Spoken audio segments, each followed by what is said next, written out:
Hey everybody, it's Derek Jameson, and I'm coming to you on a lovely Sunday morning. Feeling good, feeling the sun, feeling the energy pour in. And I've been wanting to make this video, and there have been a lot of events taking place surrounding children recently, remembering their past lives or being connected to higher frequencies or their spirit guides, or having dreams that are very vivid about other worlds and other experiences. And, some people might kind of equate this to things that they watch on TV or stories that they're told or games that they're playing, things like that. And while that can be very true, there's also what the mind doesn't just create, and it can be these past life experiences or other life experiences these children are remembering.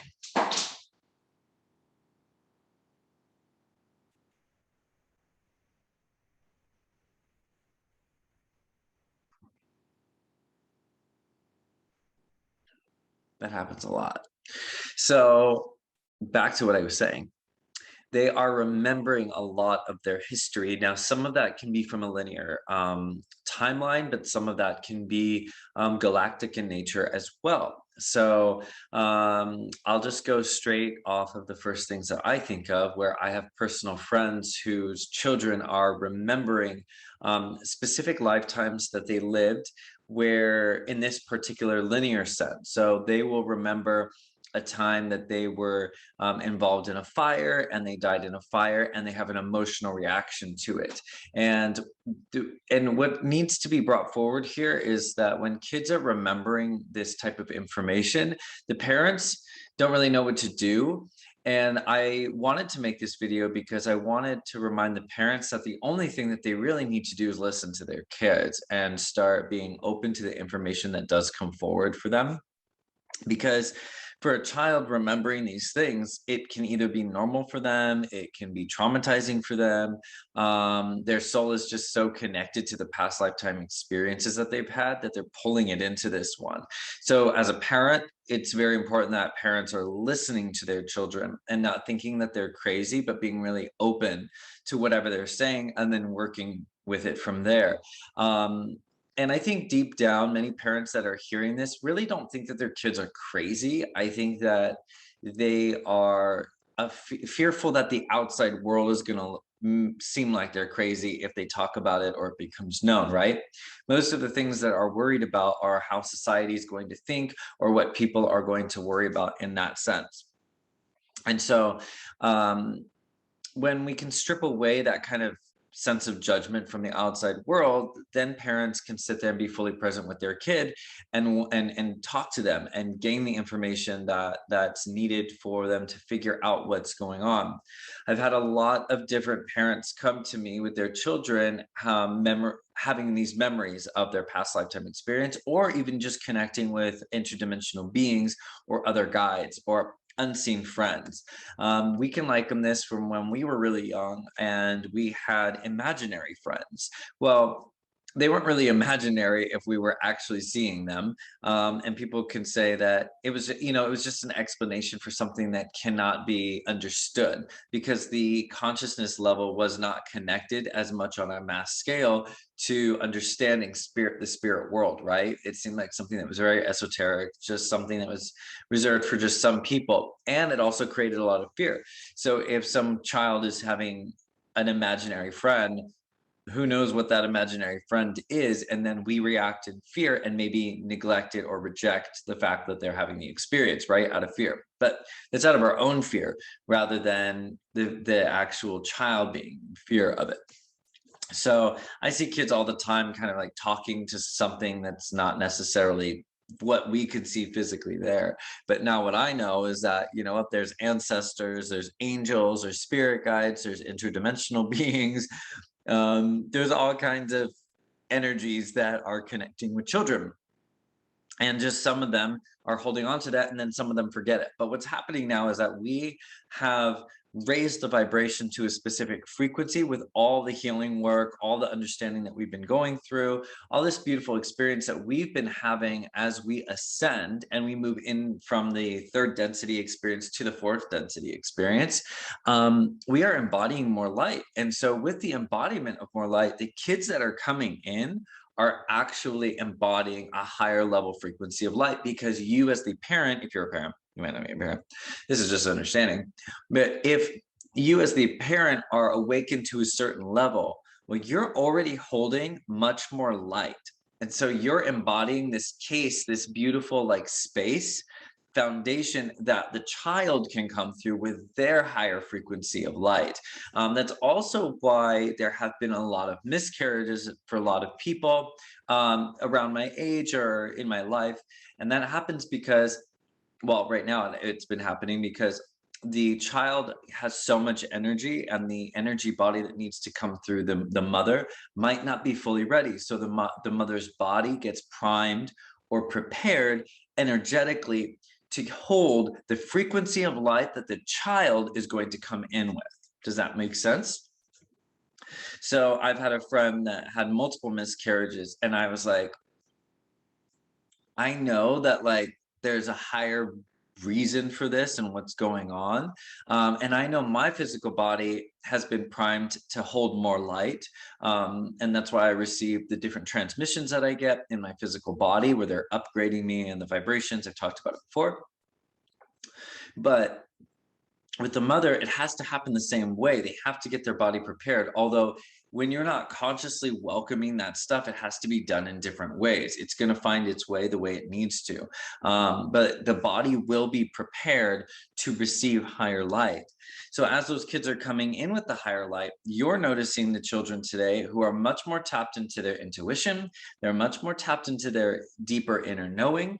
They're much more tapped into past lives. They're much more tapped into fashion, creativity, music. They're just coming in with these codes already embedded in with them, because we have set the stage for them.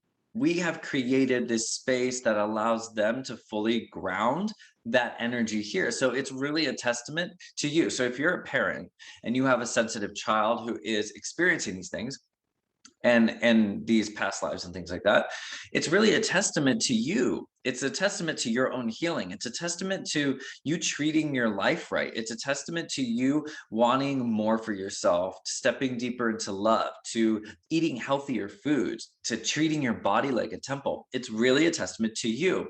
But when we don't understand the child and their experience, that's where it can get confusing. So what I want to say is, listen to the child, listen to what their experience is, and acknowledge them. Don't tell them it's fake, don't tell them it's not real. Acknowledge their experience, because they are having a very real experience, regardless if you are not or not. So make sure that when you are communicating with your child, that you are open to receiving the information and working from there. Let's erase past paradigms, past belief systems, because we want to take away all the ways that things used to be done, and we want to be very present in this moment so that we can gain the information, because they are teaching us a lot of things about their remembrance, and we're learning through them how to ascend even further up the vibrational scale. So in a sense, they are the elders, they are the teachers. They might be navigating this physical experience from a younger age in this linear sense, but their soul energy is very advanced, and a lot of them have come in so that they could ground the new energy of the earth, and we could be able to flourish with it and expand using that energy. So when it comes to, I mentioned sensitive children. Now, a lot of the sensitive children and what people are labeled as ADHD and ADD, as well as what people are considering mental unwellness, people are labeling it as there's something wrong with them, or there's something mentally going on with them. But really, they're extra sensitive. They're picking up on the sensitive energies and the subtle energies that are coming through. And because people don't know what to do with it, they've labeled it as specific things. Autism, that was the word, autism. So because these children are extra sensitive, they're labeled as if they're autistic or they have issues, when really they're carrying such higher frequency of light that they're tapped in multidimensionally to this energy. And because they're tapped into the energy and people don't know how to work with it or ground it, they don't know what to do with it. So when we look at people and children who are having abnormalities in the realm of mental wellness, it's really not them being unwell. So when we're looking at things like bipolar, we look at these extremes, but that serves a purpose. And I did a regression before where we learned that the bipolar nature of the client was actually something that served what her mission was here to do, and about balancing out those polarities, knowing the difference and helping to navigate it from a higher sense of light. So we can't actually do anything about anything to help people understand if we don't go through it, if we don't have the experience of it, right? And really kind of have that education through experiential events. So things like bipolar, things like autism, they are all extra sensitive experiences that allow people to tune into their multidimensional selves.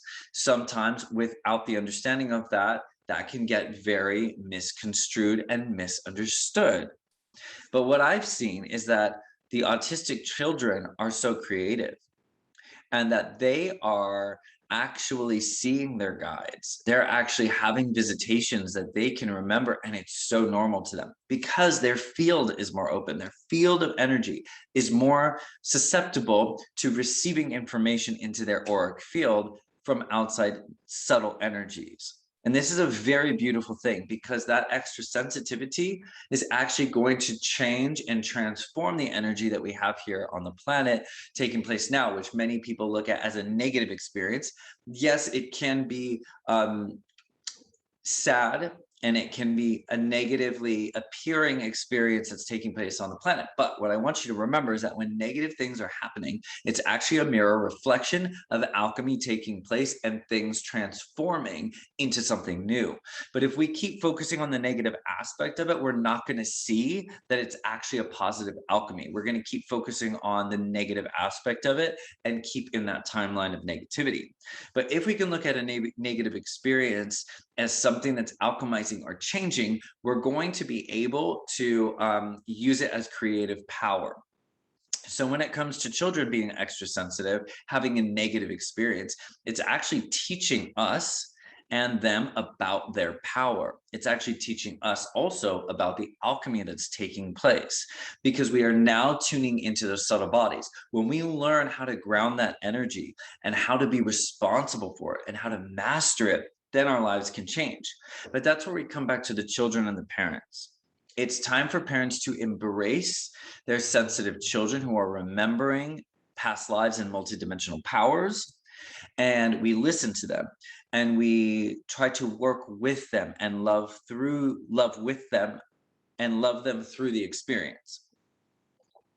Because not only are we learning about them, but we are learning about ourselves. Now, I don't have children, so I'm not saying that. But what I'm saying, I say we because we're all the same. So your children are my children. So I really want to focus on the fact that when these kids too are also remembering these past lives, again, it can be very traumatic. And the only way to work through those traumatic experiences is to understand that. And then also to remind the children that they're focused on this lifetime. So what we can do, and what I do during past life regressions, is we are able to talk to the children and say, well, how does it make you feel? What is it that you're learning about it? Why do you think you're having that experience? When we ask these questions, we actually receive the answers. And within receiving the answers, we're able to heal and clear the lifetimes that we're connected to in that way. So that goes for even if you're having a connection to a past life energy and all of a sudden a past life is coming forward and it's traumatic. Well, by going, why am I having this experience? What am I supposed to learn from it?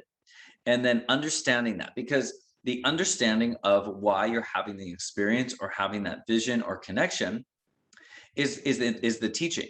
So once you learn the teaching, you learn the lesson, and you're able to integrate the experience.